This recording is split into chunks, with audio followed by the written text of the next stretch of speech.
بسم الله الرحمن الرحيم. الحمد لله رب العالمين، والصلاة والسلام على سيد المرسلين وعلى آله وصحبه أجمعين. أما بعد،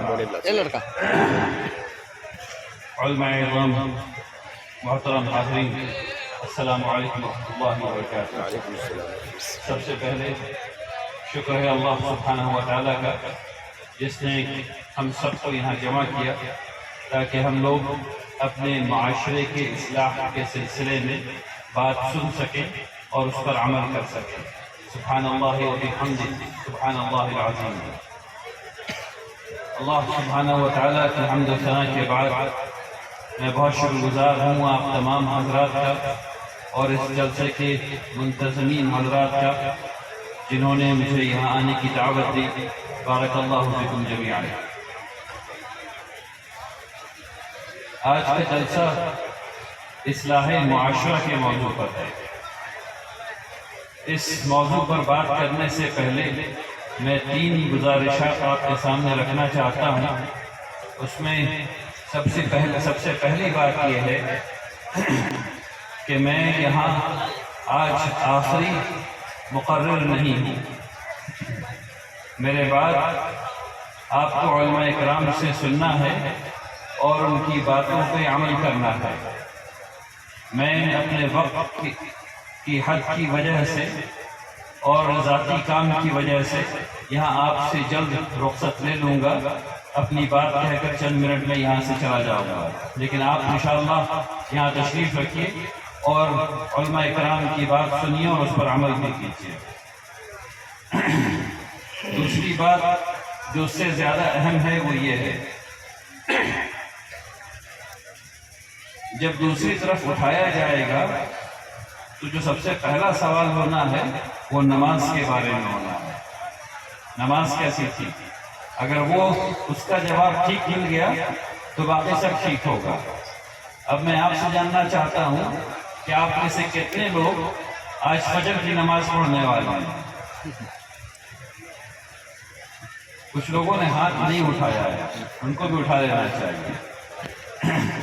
دیکھیے، اس پورے جلسے سے جو فائدہ ہونا ہے اور انشاءاللہ بہت بڑا فائدہ ہونا ہے، اس کو آپ ضائع کر سکتے ہیں، اور صرف ایک کام کر کے ضائع کر سکتے ہیں، وہ ہے فجر کی نماز۔ یہ جلسہ دیر تک چلے گا۔ امید یہ ہے کہ آپ تمام حضرات یہاں بیٹھے رہیں گے اور انشاءاللہ نماز پڑھ کر کے جائیں گے۔ اس کا خیال رکھیے کہ چاہے کچھ بھی ہو جائے، کتنی بھی نیند آئے، نماز پڑھ کر کے جانا ہے انشاءاللہ باذن اللہ، اور نماز کو قائم بھی کرنا ہے۔ اب میں اپنی بات انشاءاللہ شروع کرتا ہوں۔ اصلاح معاشرہ اصل میں سب سے پہلے تو خود سے شروع ہوتا ہے۔ ہم لوگ خود سے، یعنی کہ آپ کے دل سے، پھر آپ کی نیت، پھر آپ کا عمل، پھر آپ کا خاندان، اور کئی خاندان مل کر کے آپ کا معاشرہ۔ اور اس اصلاح معاشرہ میں کئی قسم کی باتیں کی جا سکتی ہیں۔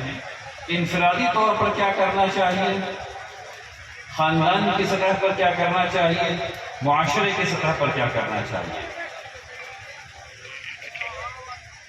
یہ ہم لوگ اس حال میں ہیں، اور اس کو میں خراب اور اچھا نہیں کہنا چاہتا، لیکن ہم لوگوں کو یہ سمجھنا چاہیے کہ اسلام کے بڑے مقاصد ہیں جو ہم لوگ اپنی چھوٹی چھوٹی حرکتوں سے خراب کیے بیٹھے ہیں۔ پھر کہتا ہوں، سنیے اس بات کو، اسلام کے بڑے مقاصد ہیں جو ہم لوگ اپنی چھوٹی چھوٹی حرکتوں سے خراب کیے بیٹھے ہیں۔ کیوں خراب کیے بیٹھے ہیں؟ اس کو سمجھنا ضروری ہے۔ محمد رسول اللہ صلی اللہ علیہ وسلم نے اپنے صحابہ کرام کے ساتھ ایک معاشرے کو بنایا۔ اس معاشرے کی کیا خاص بات ہے اور ہمارے معاشرے میں وہ باتیں کیوں نہیں ہیں، اس کو سمجھنے کی کوشش کی۔ اگر یہ بات سمجھ میں آ گئی تو تو باقی تمام باتیں سمجھ میں اپنے آپ آ جاتی ہیں۔ ہم لوگ یہ سمجھتے ہیں کہ معاشرے کی خرابی بنفس ہی یعنی اپنے آپ میں ایک چیز ہے، اصل میں معاشرے کی خرابی بخار ہے۔ جب بخار آتا ہے تو اصل میں بخار کوئی بیماری نہیں ہوتی، بیماری کچھ اور ہوتی ہے۔ کڈنی میں درد ہوتا ہے، کڈنی اسٹون ہوا تو بخار آیا، پیٹ میں السر ہوا تو بخار آیا۔ بخار علامت ہے جو اللہ نے بنایا ہے اس بات کے لیے کہ آپ ڈاکٹر کے پاس جائیں اور جا کے پوچھیں کہ مجھے بخار کیوں آیا ہے، بیماری کیا ہے۔ ہم لوگ کرتے کیا ہیں، پیراسیٹامول کھا لیتے ہیں، 650 mg کی پیراسیٹامول کھا لیا، پسینہ آیا، بخار اتر کے سمجھا ٹھیک ہو گئے۔ یہ ایسے نہیں ہوتا۔ ٹھیک اسی طریقے سے ہم لوگ جلسے میں بیٹھ جاتے ہیں، معاشرے میں جو برائیاں ہیں ان کے بارے میں بات کر لیتے ہیں اور اٹھ جاتے ہیں اور اس پر عمل نہیں ہوتا۔ کچھ لوگ کرتے بھی ہیں لیکن اکثر لوگ 2-3 دن بخار رہتا ہے معاشرے یعنی جلسے کا، اور اس کی تازگی رہتی ہے، اس کے بعد وہ تازگی اتر جاتی ہے تو جو گناہ کر رہے تھے اس میں مبتلا ہو جاتے ہیں، جو کام کر رہے تھے اس میں مبتلا ہو جاتے ہیں۔ تو یہ سمجھنا ضروری ہے کہ یہ کیوں ہو رہا ہے، اصل بیماری کہاں پر ہے، اس بات کو سمجھنا ہے آپ کو۔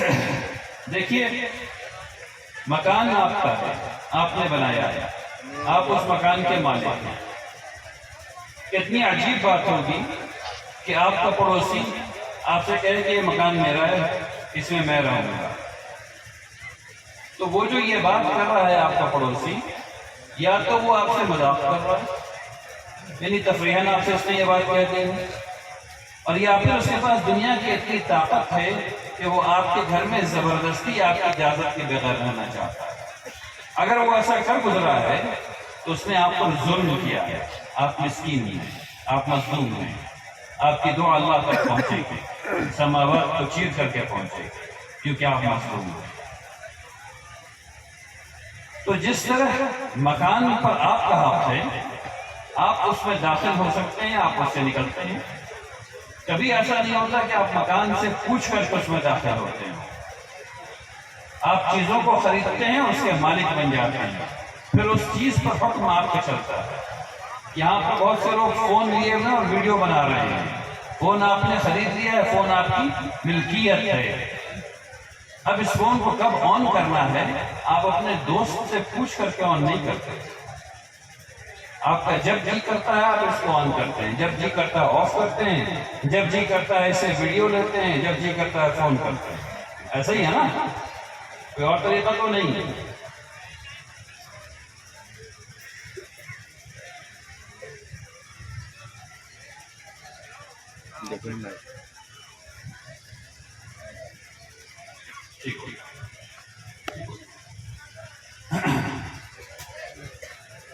تو اس سے یہ پتا چلا کہ ملکیت پر مالک کا حق ہے، ملکیت پر مالک کا حق ہے۔ آپ کو یہ سمجھنا ہے کہ آپ اس کی ملکیت ہیں، آپ اس کی ملکیت ہے جس نے آپ کے والد کو بنایا، جس نے ان کے والد کو بنایا، جس نے آپ کو بنایا، آپ کے چھوٹے چھوٹے بچوں کو بنایا۔ اب آپ پر حکم کس کا چلنا چاہیے، آپ کا خود کا یا اللہ سبحانہ و تعالیٰ؟ یہی بات ہے جو سمجھنے کی ہے، اور یہی وہ چیز ہے جو جڑ میں ہے بیماری ہے۔ ہم لوگ یہ سمجھ بیٹھے ہیں، غور سے سنیے اس بات کو، ہم لوگ یہ سمجھ بیٹھے ہیں کہ ہم پر تو ہمارا حکم چلے گا، اور ہمارے خاندان پر بھی ہمارا حکم چلے گا، اور ہمارے معاشرے پر بھی ہمارا حکم چلے گا۔ یہی وہ چیز ہے جو ہر بیماری کے جڑ میں ہے۔ حکم تو اللہ کا چلے گا، فرق یہ ہے کہ اللہ تبارک تعالیٰ نے آپ کو اور مجھے اختیار دے دیا ہے، اور ہم اس اختیار میں یہ بھول بیٹھے ہیں کہ اصل میں حکم تو صرف اللہ ہی کا چل رہا ہے، اختیار تو دکھاوا ہے۔ وہ تو اللہ تبارک تعالیٰ نے امتحان لے لیا ہے ہم لوگوں کا اختیار دے کر کے۔ اب جو چیز ہم اپنے لیے پسند کر رہے ہیں، وہ گناہ جو ہم کیے جا رہے ہیں، وہ کام جو ظلم جو ہم کیے جا رہے ہیں لگاتار، خود اپنے آپ پر، اپنے گھر والوں پر، اپنے معاشرے پر، یہ جو ظلم ہم کر رہے ہیں یہ تو اس طرف پوچھا جائے گا. یہ بات اگر سمجھ میں آ گئی تو آپ کو یہ سمجھ میں آئے گا کہ رسول اللہ صلی اللہ علیہ وسلم کا معاشرہ کیسے کام کرتا تھا. یہ بات صحابہ کرام کے دل میں بیٹھی ہوئی تھی کہ مالک تو اللہ ہی ہے، خالق تو اللہ ہی ہے، رب یعنی پالنے والا تو اللہ ہی ہے، رزق صرف اللہ کی طرف سے آتا ہے. یہ بات ان کے دلوں میں بیٹھی ہوئی تھی. ان کو یہ پتا تھا کہ حرام اللہ کرتا ہے، حلال اللہ بناتا ہے. تو مدینے میں جب شراب حرام نہیں ہوئی تھی تو صحابہ کرام شراب پی رہے. تو ایک آدمی نے آواز لگائی آج سے شراب حرام ہے، تو ایسے پی رہے نا، ایسے پھینک دیا، کیونکہ پتا ہے کہ اللہ سبحانہ و تعالیٰ سے پوچھ ہو جانی ہے. اور جب ادھر پوچھ ہونی ہے تو بہت سخت پوچھ ہونی ہے. کیسی پوچھ ہونی ہوگا؟ سوچ لیجیے اس چیز کو. اللہ تبارک تعالیٰ کیا کہتے ہیں قرآن میں؟ کیسی پوچھ ہونی ہے؟ اللہ تبارک تعالیٰ کہتے ہیں اليوم نختم على افواههم وتكلمنا ايديهم وتشهد ارجلهم بما كانوا يكسبون. اللہ تبارک تعالیٰ اس دن، وہ بھاری دن، وہ بے پناہ سخت دن جو بنایا گیا ہے، اس میں کیا ہو جائے گا؟ آپ کو بولنے کی بھی ضرورت نہیں پڑے گی. اللہ آپ کے ہونٹ کو سی دے گا، ختم. ہونٹ پہ مہر لگا دی جائے. پھر آپ کے ہاتھ بات کرنے لگیں گے اور پیر گواہی دینے لگیں گے اس چیز کی جو آپ نے کمایا ہے. آپ نے کیا کمایا ہے؟ اس کو سوچئے کہ آپ نے کیا کمایا ہے. ہر انسان کسی نہ کسی چیز پہ اڑا ہوا ہے. رسول اللہ صلی اللہ علیہ وسلم نے فرمایا تم میں سے مومن وہ نہیں ہو سکتا جو اڑ گیا، الا من ابا، جو اڑ گیا. ابا کیا ہوا بھائی؟ اڑ جانا. اس کی صفت ہے شیطان کی. شیطان نے کیا کیا؟ ابا واستکبر، اڑ گیا، اس نے کبر کیا. یہ دونوں صفت شیطان کی. اڑنا اور اس چیز پر فخر محسوس کرنا جس کی اس کی حیثیت ہی نہیں تھی. اب ہم لوگ اڑے ہوئے ہیں. ہم لوگ کس چیز سے اڑے ہوئے ہیں؟ ہم میں سے کچھ لوگ آنکھوں کے گناہ سے اڑے ہوئے ہیں. ہم نے یہ طے کر لیا کہ ہمیں گناہ کرتے رہیں گے اور کیے چلے جا رہے ہیں، اور آپ کو بتایا جا رہا ہے اور مجھے بتایا جا رہا ہے کہ یہ گناہ ہے، اس کو مت کرو، لیکن کیے چلے جا رہے ہیں. ہم اڑے ہوئے ہیں. اب بتائیے رسول اللہ صلی اللہ علیہ وسلم کی حدیث اگر سامنے رکھ دی جائے تو آپ ادھر جا رہے ہیں یا ادھر جا رہے ہیں؟ جنت جا رہے ہیں یا جہنم جا رہے ہیں؟ ادھر جا رہے ہیں. جہنم تو بہت دور کی چیز ہے میرے بھائیوں. آخرت کے دن کے بارے میں ذرا سوچیے. وہ دن جس دن کوئی چھاؤں نہیں ہوگی سوائے اللہ کے عرش. اس دن کے لیے آپ نے کیا کما لیا؟ ٹھیک اسی طریقے سے آپ اڑے ہوئے ہیں.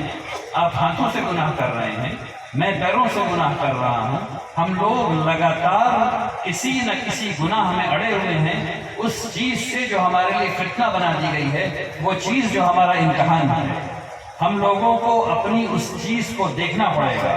اور سب سے بڑا امتحان یہاں کا ہو رہا ہے، قلب کا ہو رہا ہے. اس قلب میں اللہ کی رضا شامل ہے یا ریاکاری شامل ہے، دکھاوا ہے. اگر جو اللہ کی رضا شامل ہے، یعنی میں آپ کو ایک آسان طریقہ بتاتا ہوں. ہر اچھا کام کرنے سے پہلے یہ نیت کرنا ہے یہ کام میں کر رہا ہوں اللہ سبحانہ و تعالیٰ کی رضا کے لیے. یہ کام میں کر رہا ہوں اللہ سبحانہ و تعالیٰ کی رضا کے لیے. صبح اٹھے نا، برش کرنا نا، مسواک کرنا ہے اللہ کی رضا کے لیے مسواک کرنا. میں نماز پڑھنے کے بعد اس کو تو نیت کرتے ہی کرتے ہیں. مسواک کرنا نا اللہ کی رضا کے لیے مسواک کرنا. صبح اٹھیں اچھا کپڑا پہننا ہے اللہ کی رضا کے لیے پہننا ہے. اس نیت کو بار بار کیجئے، ہر بار کیجئے، ہر کام میں کیجئے. جب کرتے جائیے گا تب اللہ کی رضا آپ کے سامنے آنے لگے گی. آپ کو پتہ چلنے لگے گا کہ آپ کا دل کہاں پر خراب ہے، یہ کہاں پر خراب ہے، اور پھر آپ کو موقع ملے گا کہ آپ اس کو ٹھیک کر سکیں. اگر ایسا نہیں کیجیے گا تو کبھی پتہ نہیں چلے گا کہ یہ کام میں اللہ کی خوشنودی کے لیے کر رہا تھا۔ ہزار تقریر میں ہم لوگوں نے سنا اللہ کی خوشنودی کے لیے کام کرو، ہم میں سے کتنے لوگ اللہ کی خوشنودی کے لیے کام کر رہے ہیں بھائی؟ یعنی ہم لوگ بچے کے لیے بلون پھلاتے ہیں تو بھی دکھاتے ہیں کہ بلون پھلایا بچے کے لیے، کسی کو پیسہ دیتے ہیں تو دے رہے ہیں اور نہیں بھی دے رہے ہیں کہ 5 لوگ دیکھ رہے کہ پیسہ دے رہے ہیں، ایسا ہی ہے نا، ایسا ہی کر رہے ہیں نا، تو یہ اللہ کے لیے کر رہے ہیں اپنے لیے کر رہے ہیں، دکھانے کے لیے کرنے کہ ہم دے رہے ہیں۔ اگر کسی کو پڑھا رہے ہیں تو دکھا کے پڑھا رہے ہیں، اگر کسی کی مدد کر رہے ہیں تو دکھا کے مدد کر رہے ہیں۔ یہ سب مرض ہیں، بیماری ہے دل کی، کیونکہ دل اللہ میں نہیں لگا ہوا تھا۔ صحابہ اکرام کو یہ پتا تھا کہ ایسا کرنے کا مطلب ہے جہنم میں جانا، اس لیے وہ ایسا نہیں کر رہے تھے۔ ہم لوگوں کو یہ بات نہیں پتا، ہم لوگوں کو یہ بات نہیں پتا، یہ بات ہمارے دل کے اندر نہیں جا رہی۔ اس بات کو سمجھیے، اگر ہم لوگوں کو یہ پتا نہیں ہوا کہ حاکم اللہ ہے، رزاق اللہ ہے، کھلانے والا اللہ ہے، پلانے والا اللہ ہے، اگر اس بات پر یقین نہیں ہوا اور یہ بات دل کے اندر تک نہیں چلی گئی تو آپ اللہ کی عبادت ویسے نہیں کر سکتے جیسے صحابہ اکرام کر رہے تھے۔ اس بات کو ماننے کا دوسرا مطلب یہ ہوتا ہے کہ اگر آپ نے اللہ کو حاکم مان لیا اور سر اس کے سامنے جھکا دیا تو پھر اب یہ بات آتی ہے کہ اللہ کا حکم کیا ہے۔ ہاں، اب پتہ چلے گا اللہ کا حکم کیا ہے۔ اللہ نے کہا جھوٹ مت بولو، اب جھوٹ نہیں بول سکتے، اب جھوٹ نہیں بول سکتے۔ حکم ہو گیا، پتہ چل گیا، فقہا نے بتا دیا کہ جہیز طلب کرنا حرام ہے، اب جہیز نہیں لے سکتے، بات ختم ہو گئی۔ اب چاہے ابا نے جو کہہ دیا ہو، اماں نے جو کہہ دیا ہو، جتنے نوجوان لوگ ہیں سب سے کہہ رہا ہوں میں، فقہا نے بتا دیا کہ جہیز حرام ہے تو جہیز حرام ہے، بات ختم ہو گئی۔ اب آپ نہیں لے سکتے، کچھ نہیں لے سکتے، اب آپ بارات لے کے نہیں جا سکتے، 4 آدمی لے کے جائیے شادی کرنے کے لیے۔ اب میں سب لوگوں سے کہہ رہا ہوں، وہ زمانہ چلا گیا جب گنڈوں اور ڈکیت کے ڈر سے لوگ 40 لوگ کو لے کے جایا کرتے تھے بارات میں، کوئی ضرورت نہیں جانے کی، حکم نہیں ہے ایسا۔ 2 آدمی جائیں گے، 4 آدمی جائیں گے، ایک گاڑی میں جتنے آئیں گے ایک گاڑی میں جائیں گے، ایک گاڑی میں آئیں گے، بات ختم ہو گئی ہے۔ کیوں جانا ہے 40 لوگوں کو اور کیوں جانا ہے 400 لوگوں کو؟ جہالت ہے، اسراف ہے، حرام کے بالکل قریب ہے، کوئی ضرورت نہیں ہے، کوئی ضرورت نہیں ہے، بالکل نہیں جانا ہے۔ 4 آدمی جائیں گے، آئیں گے۔ میرے پاس تقریباً یعنی لگاتار لوگ آتے ہیں، بوڑھے حضرات آتے ہیں کہ بیٹی کی شادی نہیں ہو رہی، کیوں نہیں ہو رہی ہے؟ پیسہ نہیں ہے۔ کتنی عجیب بات ہے۔ اور ہم لوگ اس بات کو سمجھیے، ایک اور بات، اگر آپ کو جانا ہے، آپ کو جانا ہے اگر حیدرآباد اور آپ چڑھ گئے ہیں دلی کی ٹرین پہ، کبھی پہنچ سکتے ہیں؟ اگر آپ کو جانا ہے حیدرآباد اور چڑھ گئے ہیں دلی کی ٹرین پہ تو کبھی دلی پہنچ سکتے ہیں، حیدرآباد پہنچ سکتے ہیں؟ کبھی نہیں پہنچ سکتے۔ اگر آپ کو یہ دعویٰ ہے کہ آپ اسلام کی ٹرین پہ چڑھے ہیں تو آپ کو محمد رسول اللہ صلی اللہ علیہ وسلم کی بات تو ماننی پڑے گی، تب تو آپ ادھر جائیں گے، تب تو آپ آخرت میں صحیح جگہ پر پہنچ رہے ہیں۔ لیکن اگر آپ محمد رسول اللہ صلی اللہ علیہ وسلم کی بات نہیں مان رہے تب آپ ادھر نہیں پہنچ رہے۔ دیکھیے، اس بات کو سمجھیے، صرف اپنے آپ کو مسلمان کہہ دینے سے کچھ نہیں ہوتا، کام کرنے پڑتے ہیں۔ اللہ تعالیٰ قرآن میں فرماتے ہیں کہ ہم نے زندگی اور موت، یعنی موت اور زندگی پیدا کی، کس لیے؟ تاکہ پتہ کر سکیں، تاکہ دیکھ سکیں کہ تم میں سے بہتر عمل کون کرتا ہے۔ اب آپ کو یہ دیکھنا ہے کہ آپ کا عمل بہتر عمل ہے، یعنی وہ اپنے انتہا درجے کے احسان تک جو آپ کی لیاقت ہے اس حساب سے، جو آپ کا علم ہے اس حساب سے پہنچا ہوا ہے کہ نہیں پہنچا ہوا ہے۔ اور مجھ سے کوئی نہیں کہہ سکتا یہاں پر کہ اس کو پتہ نہیں کہ سچ کا مطلب کیا ہے، اور اس کو پتہ نہیں کہ حق کا مطلب کیا ہے، اور اس کو دل میں احساس نہیں ہو جاتا ہے جب وہ غلط کام کر رہا ہوتا ہے۔ اور غلط کام کیا ہے؟ میں ہوں، یہ غلط کام ہے۔ میں ہوں، اور اس ہونے کی وجہ سے یہ سارا کام ہو رہا ہے۔ جہیز بھی دیا جا رہا ہے، وراثت میں حق بھی نہیں دیا جا رہا ہے، یہ سارے گناہ صرف اس پہ ہو رہے ہیں۔ تو یہ جو میں ہوں اللہ ہے، میں ہوں ختم، اللہ ہے۔ جب اللہ ہے تو میں اس کے تابع ہوں، میں اس کی کتاب کے تابع ہوں، میں اس کے رسول کے تابع ہوں، میں اس کے رسول کے تمام حکم کو مانوں گا۔ جہاں پتہ نہیں ہوگا وہاں پوچھوں گا، سیکھوں گا، جانوں گا، اس کے بعد عمل کروں گا۔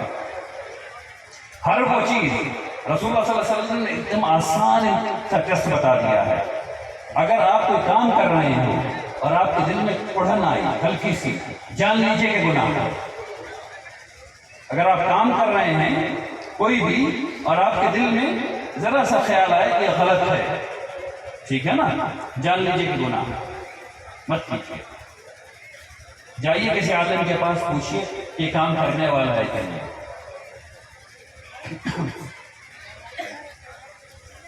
کبھی بھی ایسا نہیں ہوگا کہ ہم لوگ کہیں تو کہ ہم لوگ مسلمان ہیں اور اس کا فائدہ بھی اٹھانا چاہیں اور متحد نہیں رہیں۔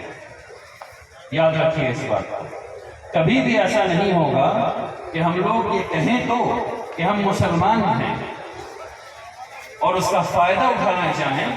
یعنی جب آپ یہ کہتے ہیں کہ ہم مسلمان ہیں تو اس کا مطلب یہ کہ آپ کا معاشرہ صاف ستھرا ہے، اس میں چوری نہیں ہے، اس میں جھوٹ نہیں ہے، اس میں دکھاوا نہیں ہے، اس میں دھوکہ نہیں ہے، اس میں جس کا جو حق ہے وہ حق دیا جا رہا ہے۔ یعنی کہ یہ معاشرہ دنیا میں جنت کا نمونہ ہے، یہ ہے اسلام۔ اگر ایسا نہیں ہے تو آپ غلط گاڑی میں بیٹھ گئے۔ یہ گاڑی ادھر نہیں جا رہی جدھر آپ کو جانا ہے، آپ غلط گاڑی میں بیٹھے ہیں۔ یہاں آپ کو واپس آنا پڑے گا، آ کے دیکھنا پڑے گا کہ اللہ تبارک تعالیٰ کی حاکمیت میرے دل نے قبول کی ہے یا نہیں قبول کی ہے۔ اگر اللہ سبحانہ و تعالیٰ کی حاکمیت، اللہ تبارک تعالیٰ کی رضا آپ کے دل کو قبول نہیں ہے تو اللہ کو آپ بھی قبول نہیں ہے، اس بات کو جان لیجئے۔ آپ کو اللہ کی رضا کو اپنے دل میں اتارنا پڑے گا، تب بات بنے گی۔ اس کو اپنے دل میں اتاریے تاکہ آپ کا معاشرہ ٹھیک ہو سکے۔ معاشرے کی بیماری کے بارے میں انشاءاللہ میرے بعد بہت ڈھیر سے لوگ بات چیت کریں گے اور بتائیں گے کہ وراثت میں یہ خرابی پیدا ہو رہی ہے، جہیز میں یہ خرابی ہے، نکاح میں کیا خرابی ہے، ہماری بہنیں بیوہ ہو چکی ہیں یا طلاق شدہ ہیں لیکن ان کی شادی نہیں ہو رہی، اس میں پتہ نہیں کیا کیا لوگ کر رہے ہیں۔ محمد رسول اللہ صلی اللہ علیہ وسلم کے معاشرے کو دیکھو بھائیوں، 60 سال کی 65 سال کی عورتیں ہیں اور ان کی شادی ہو رہی ہے، ان کی شادی ہو رہی ہے، لگاتار ہو رہی ہے۔ صحابہ اکرام کبھی کسی کو ایسے زنا نہیں چھوڑ رہے کہ اس کے پاس کوئی سہارا نہیں ہے، کبھی نہیں چھوڑ رہے۔ اگر میں کہہ دوں یہاں پہ کسی سے کہ 60 سال کے اوپر کی عورت سے شادی کرو تو لوگ ہنسنے لگیں گے، ہنسیں گے نا بھائی، مذاق اڑائیں گے نا۔ لیکن کیا صحابہ اکرام مذاق اڑا رہے ہیں؟ کیا رسول اللہ صلی اللہ علیہ وسلم کا معاشرہ مذاق اڑا رہا ہے 65 سال کی عمر کی عورت سے شادی کرنے میں؟ یقیناً نہیں کر رہا ہے۔ تو میری اور آپ کی کیا اوقات ہے کہ ہم لوگ اس بات پہ ہنسیں؟ میری اور آپ کی کیا اوقات ہے؟ ہم ہیں کون؟ جب صحابہ اکرام ایسا کام کر رہے ہیں وہ ہمارے لیے قابل اتباع ہے، ہمیں فخر محسوس ہونا چاہیے ایسا کرنے میں۔ تو جو صحیح چیز ہے اس کو پڑھیے۔ سیرت رسول سے اتنا ہی بڑا اجلاس ہونا چاہیے جس میں رات بھر آپ لوگ بیٹھ کر کے سیرت پڑھیں، کوئی تقریر نہیں، سیرت ایک ایک صفحہ ایک آدمی آتا جائے، ایک ایک صفحہ پڑھتا جائے، ایک آدمی کو سمجھاتا جائے، رات بھر میں 300 پیج پڑھ لیجیے، سارا اصلاح معاشرہ ہو جائے، سارا اصلاح معاشرہ، سب کو بات سمجھ میں آ جائے گی کہ اصل مسلمانوں کے ایکشنز، مسلمانوں کی عادات کیا ہونی چاہیے۔ تو رسول اللہ، اگر ایک چیز آپ کو اس جلسے سے لے کے جانا ہے میری باتوں سے، وہ یہ ہے اللہ کی حاکمیت اور رسول اللہ صلی اللہ علیہ وسلم کی سیرت۔ اللہ کی حاکمیت کو دل میں اتارنا ہے، رسول اللہ صلی اللہ علیہ وسلم کی سیرت کو ہر گھر میں پڑھایا جانا ہے، ہر گھر میں پڑھایا جانا ہے۔ اگر جو یہ دو کام آپ لوگ کر لیں گے تو انشاءاللہ پھر دوبارہ اصلاح معاشرے کی کنونشن کی کانفرنس کی ضرورت نہیں پڑے گی، لیکن نہیں کریں گے تو پھر ہم لوگ آئیں گے پھر یہی بات چیت کریں گے۔ اگر آپ لوگ یہ کر لیں گے تو ہم لوگ اس کے دوسرے لیول کی بات چیت کریں گے، پھر ہم لوگ بات چیت کریں گے اچھا بھائی یہ بتائیے کہ اب یہ اسلامی معاشرہ ہے، اس میں بینکنگ سسٹم کیسے ہونا چاہیے، حلال طریقے سے لوگوں کے پاس کیپٹل کیسے آنا چاہیے، نظام کیسے چلنا چاہیے، تب اس پہ بات کریں گے۔ ابھی اس پہ کیا بات کریں بتائیے؟ جب بنیادی غلطیاں موجود ہیں معاشرے میں تو اونچی سطح کی کیا بات کریں؟ جب ہم لوگ ایک مدرسہ یہاں چلا رہے تھے جو بند ہو گیا اور اتنی بڑی تعداد میں یہاں لوگ ہیں اور ہم سب کو پتا ہے کہ ہر 100 میں 43 بچہ ہمارا ان پڑھ جاہل ہے، مطلق ان پڑھ ہے، جس کو انگوٹھا چھاپ کہتے ہیں وہ ہے، مدرسے کے رہتے ہوئے، اور ہم لوگ وہاں مدرس نہیں رکھ پا رہے اور مدرسہ نہیں چلا پا رہے، تو کیا بات ہے؟ ہم سب لوگوں کو پتا ہے کہ ہمارے معاشرے میں ہر 100 میں 45 بچے کھانے کی کمی کی وجہ سے پہلے 3 سال غور سے سنیے اس بات کو، ہر 100 میں 45 بچہ جو ہمارے یہاں پیدا ہو رہا ہے وہ اسٹنٹڈ گروتھ میں ہے۔ اس کا مطلب یہ ہے کہ اس کو جسمانی طور پر اور ذہنی طور پر اپنی عمر کی مناسبت سے جتنا بڑا ہونا چاہیے وہ نہیں ہو پا رہا، تو وہ کیا خاک کمپیٹ کرے گا کسی چیز میں؟ ہر 100 میں 43 کو تو آپ ایسے نکال دیتے، پڑھائی نہیں کرواتے، میں اور آپ مل کر کے ہر 100 میں 43 کو تو پڑھائی نہیں کرواتے، ٹھیک ہے نا؟ اور ہر 45 بچہ اسٹنٹڈ، کیوں؟ کیونکہ پہلی عمر کے پہلا سال جب وہ اپنی ماں کے پیٹ میں تھا اور اس کے بعد کا 2 سال ہم اس کو کھانا نہیں دے رہے، ہم اس کو اچھی غذا نہیں دے رہے۔ پہلے سال جب وہ ماں کے پیٹ میں تھا اور اس کے بعد کے 2 سال ہم اس کو کھانا نہیں دے رہے، اچھا، اس لیے اس کی جسمانی اور ذہنی جو جس رفتار سے اس کو بڑا ہونا چاہیے وہ نہیں ہو رہا، اور وہ ہمیشہ پیچھے رہے گا۔ تو خوب غور سے سنیے، جب آپ کے گھر میں بچے کی ولادت ہونے والی ہو تو اس کی ماں کو بے پناہ اچھی غذا جو بھی آپ کر سکتے ہیں وہ دلوائیے، اور اس کے بعد پیدا ہونے کے 2 سال تک کم سے کم اچھی غذا ہونی چاہیے، تندرست رہنا چاہیے، بیماری سے دور رہنا چاہیے، تب تو کمپیٹ کرے گا۔ ابھی 100 میں 45 ہم نکال کے الگ کر دیتے ہیں، یہ تو ایسی خراب سسٹم میں چلا گیا آلریڈی، تو ادھر کیا بچا؟ 55، اب 55 میں کمپیٹ کیجیے، اس میں سے 43 ہم ایسے نکال جاتے ہیں پڑھائی کے لیے۔